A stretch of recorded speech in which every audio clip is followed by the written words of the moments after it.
معزز ناظرین، جیسا کہ آپ جانتے ہیں کہ حسن معاشرت کی مناسبت سے ہم نبی پاک صلی اللہ علیہ وآلہ وسلم آپ کی سیرت کے چند اہم پہلو بیان کر رہے تھے۔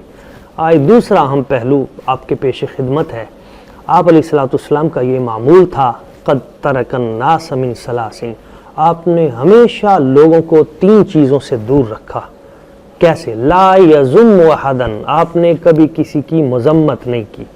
دوسری چیز، لا یعیبہ، دوسروں کے نقص اور عیب ان کو بیان نہیں کیا۔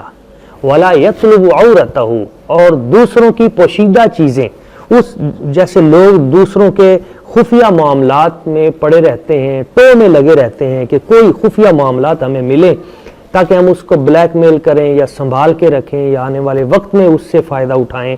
ولا یطلب عورتہ، آپ علیہ السلام کی ساری زندگی کا یہ معمول تھا کہ آپ لوگوں کے خفیہ معاملات میں کبھی تجسس میں نہ پڑتے، بلکہ قرآن مجید کا وہ حکم ولا تجسسوا، جاسوسی نہ کرو۔ تو یہ آپ علیہ السلام کی سیرت کا بھی روشن پہلو ہے کہ ہم اپنا وقت جو دوسروں کے اوپر خرچ کرتے ہیں اس اعتبار سے کہ اس کے اندر کوئی نقص ملے، کوئی خامی ملے، کوئی کوتاہی ملے، ہم وہ وقت کسی اچھے کام میں صرف کریں، نیکی کے کام میں صرف کریں۔ لوگوں کے عیب تلاش کرنے کی بجائے ہم اتنی دیر کوئی خوبیاں دیکھیں اور ان خوبیوں کی نشر و اشاعت کریں۔ یاد رکھیے، جب ہم خوبی معاشرے میں پھیلاتے ہیں تو معاشرے میں خوبی پھیلتی ہے، جب ہم برائیوں کو ڈسکس کریں گے تو پھر برائیاں پھیلیں گی۔